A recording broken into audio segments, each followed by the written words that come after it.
J'espère que vous allez bien, j'espère que vous vous portez bien. Nous avons parlé aujourd'hui, le 24 novembre 2024, de cette bonne nouvelle.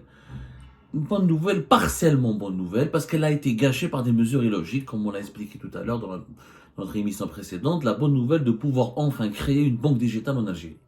On a parlé globalement et on a même approfondi le sujet de cette autorisation de ce règlement qui permet enfin, c'est le règlement numéro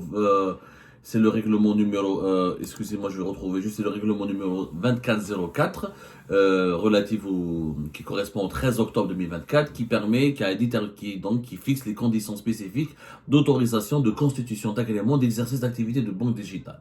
En fait, c'est le règlement qui permet de créer une banque digitale, donc une banque en ligne en Algérie. C'est possible aujourd'hui, tant mieux. On s'en réjouit, c'est une très bonne nouvelle. Sauf que, comme on l'a expliqué dans notre précédente émission, il y a deux empêchements, il y a deux freins majeurs qui gâchent cette bonne nouvelle et qui risquent de rendre ce règlement totalement caduque.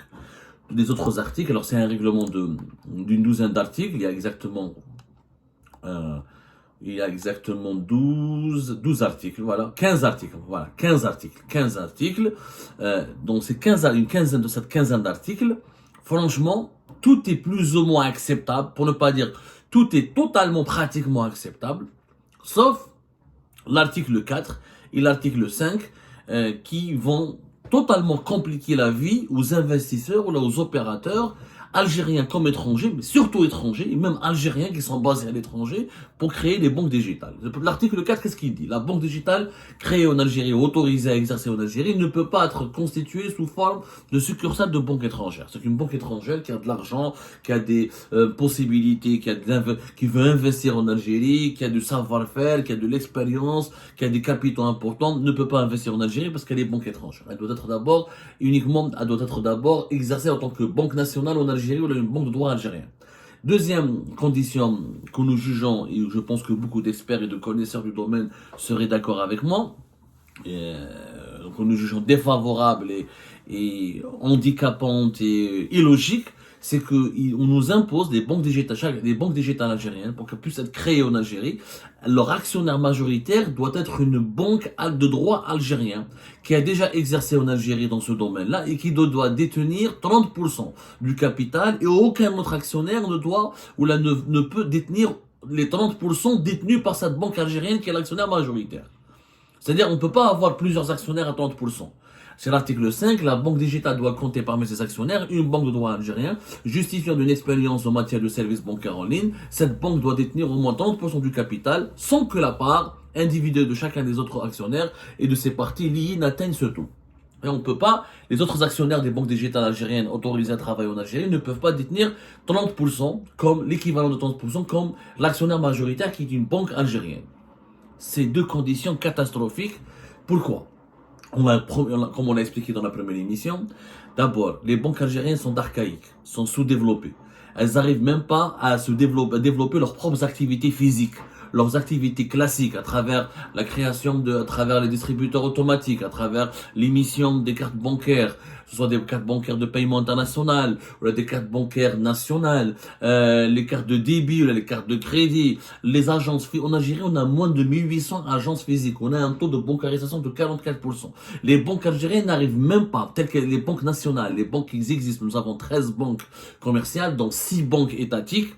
Elles n'arrivent même pas à se développer, à maturer, à prospérer dans le marché algérien. Alors qu'elles sont encore dans l'univers classique. Aucune de ces banques n'a pu développer des services digitaux modernes ou sophistiqués comme il se fait ailleurs en Afrique. Pourquoi bon sang obliger les opérateurs qui veulent investir, qui veulent créer des banques digitales algériennes à avoir un associé, un actionnaire majoritaire, une banque algérienne qui déjà, dans les banques algériennes, font fuir les clients. Les banques algériennes elles-mêmes, elles sont pas attrayantes, elles sont mal classées sur le plan international, sur le plan africain, elles sont détrônés par les banques marocaines, sud-africaines, égyptiennes, nigériennes. Et pourquoi voulez-vous nous imposer comme actionnaire majoritaire une banque? Non, on veut transformer les banques, on veut libéraliser le champ, on veut créer des banques digitales pour que les Algériens et Algériens puissent enfin utiliser des banques dignes de ce nom, modernes, interactives, qui leur permettent d'utiliser des services financiers modernes. Et vous nous imposez, si c'est des banques digitales, vous leur imposez comme actionnaire majoritaire une banque algérienne. Les banques digitales elles vont subir les lourdeurs démocratiques, les lourdeurs bureaucratiques. Démocratique, il n'y a pas de lourdeur démocratique, désolé, c'est un lapsus tellement je parle de démocratie en Algérie, ça devient une obsession, c'est une obsession légitime. Contrairement à l'obsession dont nous allons parler aujourd'hui, qui est le contrôle et la peur de l'étranger. La nouvelle réglementation concernant les banques digitales, elle révèle les deux maladies du régime algérien. Le régime algérien veut tout contrôler, il a peur de l'étranger, veut tout contrôler. Donc, toutes les personnes qui veulent, tous les opérateurs, toutes les entités qui veulent investir en Algérie, elles doivent être contrôlées, on les oblige, comme dans le secteur de l'énergie, comme dans le secteur de l'eau, comme dans le secteur, dans le secteur des infrastructures, comme dans pas mal de secteurs jugés stratégiques, on leur impose un partenaire algérien qui soit majoritaire. Mais les banques digitales, ce n'est pas un secteur stratégique. C'est pas de la souveraineté nationale. Il n'y a pas de problématique par rapport à la sécurité nationale. Un étranger qui vient en Algérie, il investit pour créer une banque. Il ne menace pas la sécurité nationale, il ne menace pas la stabilité du pays. Au contraire, il va créer des emplois, il va apporter de l'argent, il va apporter du savoir-faire. Je l'ai dit depuis des années, en Algérie, on doit sortir de la peur de l'étranger, de l'obsession du contrôle. Il faut contrôler les investisseurs étrangers par la souveraineté fiscale, pas la souveraineté du capital. Nous, en Algérie, on a un problème. Qui dit un étranger, il faut qu'il soit associé à un Algérien. Je veux investir en Algérie avec mon argent, tu m'imposes un partenaire local obligatoirement. Je ne veux pas ton partenaire local. Si les banques algériennes étaient capables de se développer elles-mêmes et d'investir elles-mêmes, et pourquoi n'ont pas elles-mêmes créé les banques digitales? Pourquoi attendre qu'un actionnaire étranger ou un associé étranger ou un partenaire étranger il vienne de l'étranger pour qu'elle puisse se développer? Un partenaire étranger, il a le droit d'utiliser son argent comme il veut, à condition que ce soit son argent. Il n'a pas besoin d'un partenaire algérien, il ne veut pas d'un associé algérien. Les étrangers, comment tu les contrôles? Par les impôts, par les taxes, par l'administration fiscale. On parle de souveraineté fiscale. Ce n'est pas la souveraineté du capital qui compte, c'est la souveraineté fiscale. Si les capitaux sont tous algériens, où ils ne payent pas d'impôts, où ils ne sont pas bénéficiaires, où ils font de l'évasion fiscale, le fait que cette société soit algérienne et pas étrangère, ça ne veut pas dire qu'elle sera bénéficiaire, qu'elle va créer des emplois, qu'elle va payer les impôts, qu'elle va payer les taxes, qu'elle va permettre au trésor public de s'enrichir. Elle peut tricher, elle peut trafiquer. Et les plus grands trafiquants en Algérie, c'est pas les étrangers, c'est les Algériens eux-mêmes, c'est les entreprises algériennes elles-mêmes. Donc arrêtons d'avoir cette obsession, d'avoir peur de l'étranger. À chaque fois que le pays s'ouvre en Algérie, pour une fois, on a attendu 2000, alors qu'on est en retard, on l'a expliqué dans la première émission. En Afrique du Sud, au Kenya, en Égypte, au Nigeria, des startups ont prospéré. Elles ont fait des banques en ligne qui ont plusieurs 6 à 5, voire 7 millions de clients. Elles font des centaines de millions de dollars. Elles gèrent des centaines de millions de dollars de transactions. Mais derrière ces banques-là, on retrouve ou des partenaires étrangers, ou des actionnaires étrangers, ou des fois même 100% c'est des créations 100% d'investisseurs étrangers. Je vous donne un exemple. Alors, je vous le Nigeria. En ce moment, le Nigeria, il y a une banque en ligne qui cartonne qui s'appelle Carbone. Carbone, c'est une start-up nigérienne, etc., qui s'appelle OneFi, qui a été créée à Londres par les Nigériens, des binationaux nigérians le Nigeria, comme il y a une grande diaspora de Nigeria dans les pays anglo-saxons, c'est un pays anglophone, notamment en Angleterre. Par la diaspora nigériane, elle a créé, des membres de la diaspora algérienne ont créé cette start-up qui s'appelle OneFi. Elle existe alors, elle est basée à Londres comme à Lagos. Elle a été créée par des Nigériens de l'étranger. Ils ont levé 15 millions de dollars, mais les 15 millions de dollars, parce que la banque en ligne, il faut de l'argent. Ce qu'on imagine, ce que les décideurs, les dirigeants algériens qui ont fait, dans tous les domaines, que ce soit dans les banques, dans l'industrie, dans l'agriculture, les dirigeants algériens ne savent pas que c'est pas les lois qui font l'investissement, qui font les investissements. C'est l'argent qui fait les investissements. S'il n'y a pas d'argent, s'il n'y a pas de capitaux investis, il n'y a pas d'investissement. Ouvrir une banque en ligne. Au Nigeria, par exemple, il a fallu au moins 15 millions d'euros pour faire aider la banque en ligne Carbone. Au moins 15 millions d'euros. Il faut une application moderne, il faut des aspects de sécurité, il faut des serveurs, il faut des logiciels, de la programmation pour lutter contre les hackers, pour des mesures de sécurité. Il faut créer des cartes bancaires au nom de la banque. Et des cartes, dans ces cartes bancaires, il y a des puces. Il faut des centres d'appel pour gérer les clients. Il faut un siège social, il faut une direction. Il faut payer des salaires, il faut payer des salariés. Il faut payer des cotisations sociales, mais aussi il y a des investissements technique. Une banque en ligne, c'est pas une boîte mail, une banque en ligne, c'est pas ouvrir un compte sur Facebook ou la Twitter ou non, c'est une plateforme numérique avec une application sécurisée, c'est des comptes qui doivent être créés, c'est des données qu'il faut gérer, qu'il faut protéger, qu'il faut surveiller, c'est des garanties, c'est des accords avec c'est des transactions financières avec des monnaies étrangères ou là une monnaie nationale c'est de l'argent donc tout ça c'est financé par de l'argent. Intègre ton chemin, dis un investisseur. Drôle le nom, tu veux créer, ok, je peux créer chez toi une banque digitale. Mais tu m'obliges, d'abord tu peux pas te lier à une banque étrangère. Ouais, lèche. Je suis une banque étrangère, j'ai de l'argent, j'offre des garanties, et j'ai une technologie intéressante, et je peux travailler avec des startups algériennes, je peux créer des emplois en Algérie, laisse-moi créer ma banque. Pourquoi Paysera, Revolut ou la N26, qui sont des grandes banques européennes, des banques en ligne, ne pourraient pas investir en Algérie? Pourquoi? Elle devrait être un établissement en algérien. Laisse une banque étrangère, créer une filiale algérienne. Agda, elle met de l'argent, elle met du savoir-faire et tu peux la contrôler.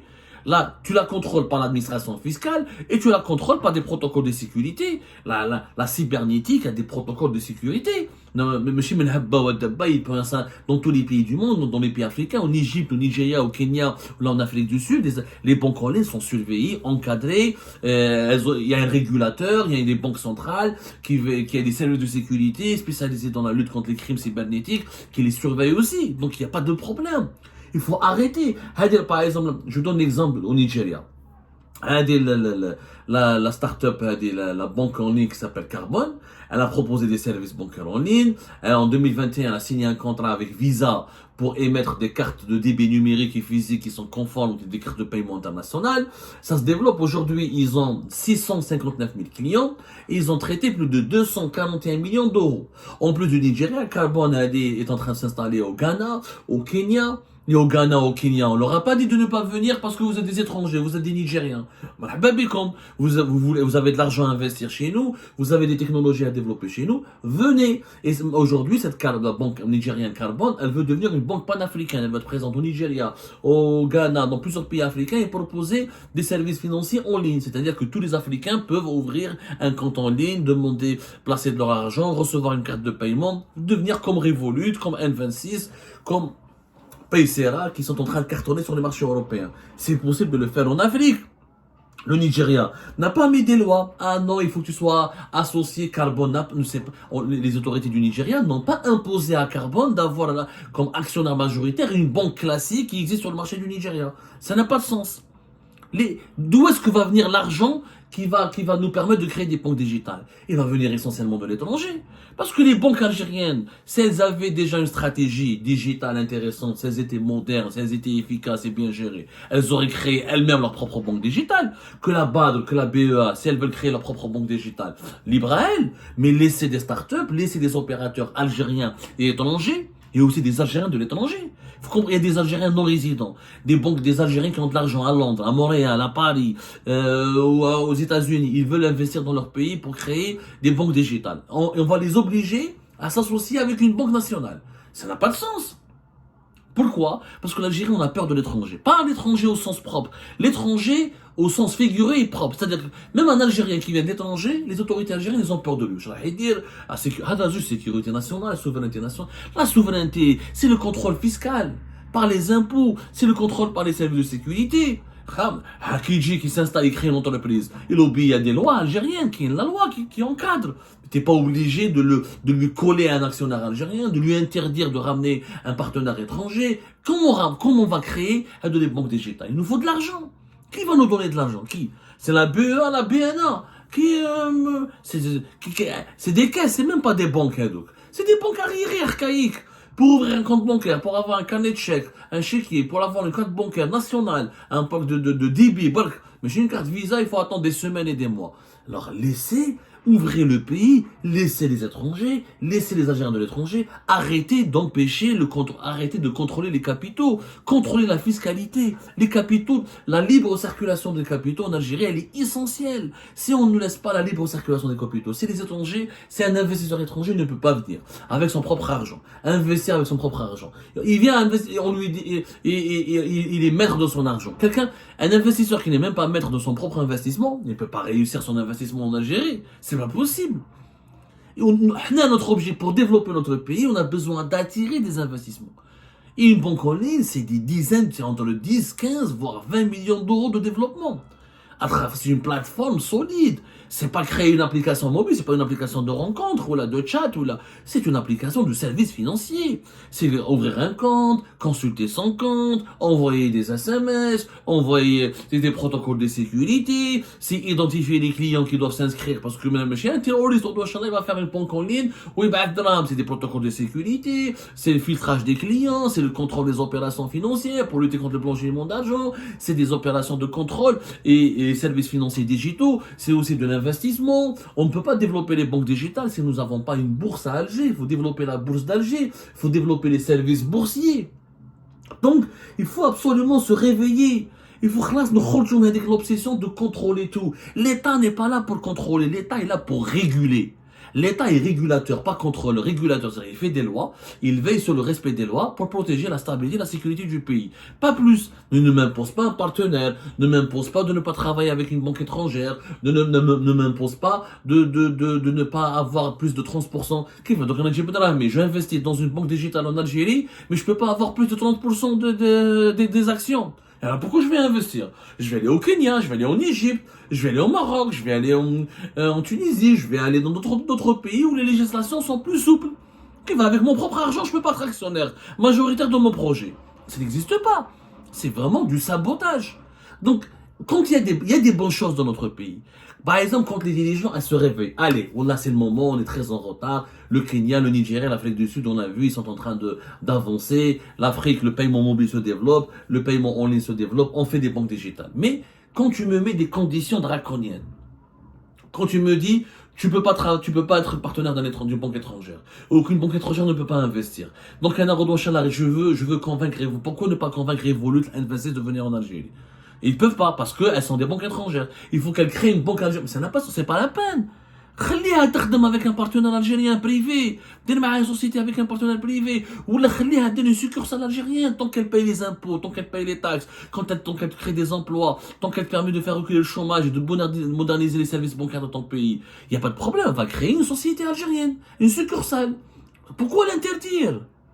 Encore une fois, les capitaux qui sont nécessaires pour créer, nous avons besoin de 3, 4 banques, il y a de la place en Algérie pour plus de 10 banques digitales. Mais au moins pour créer 3 ou 4 banques digitales, c'est des investissements qui peuvent atteindre 100 millions de dollars. Et c'est de l'argent. C'est parce que les gens croient parce que c'est une banque digitale que je crois 1 million de dinars, tu sais pas avec 1 million de dinars tu vas avoir une banque digitale. C'est des plateformes, c'est des centres d'appel encore une fois, c'est des serveurs, c'est des données qu'il faut protéger, c'est des cartes qu'il faut fabriquer, c'est des accords qu'il faut faire avec les autres banques, c'est des distributeurs automatiques. Est-ce que les banques digitales algériennes vont, d'ailleurs en Algérie, si les banques digitales ne permettent pas à leurs clients de mettre de l'espèce sur leur compte, ça marchera pas parce que nous sommes un pays de cash. Donc il faut créer des points par exemple, comme dans certains pays en Europe, là en Afrique, où tu peux mettre du cash dans ton compte en banque qui est hébergé ou là, ouvert dans une banque en ligne. C'est toute une organisation, c'est toute une logistique, c'est tout un management qui nécessite des fonds financiers.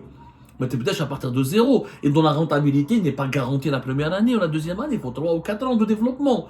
Donc c'est de l'argent qu'il faut injecter. Si on bloque les capitaux étrangers, si on bloque les capitaux des Algériens de l'étranger, si on veut imposer l'obsession de tout contrôler et si on continue d'avoir peur de l'étranger, on ne pourra jamais se développer. Non dans les banques digitales, ni dans l'industrie, ni dans l'agriculture, ni dans le tourisme. Cette obsession du contrôle, cette peur de l'étranger doit disparaître. Et il faut accepter la liberté de la circulation des capitaux. Il faut accepter que les investisseurs étrangers puissent être maîtres de leur argent et on ne leur impose pas un partenaire local et qu'ils puissent être majoritaires dans leurs propres projets qu'ils veulent développer en Algérie. Si on n'arrive pas à accepter cela, notre pays ne va jamais se développer malheureusement.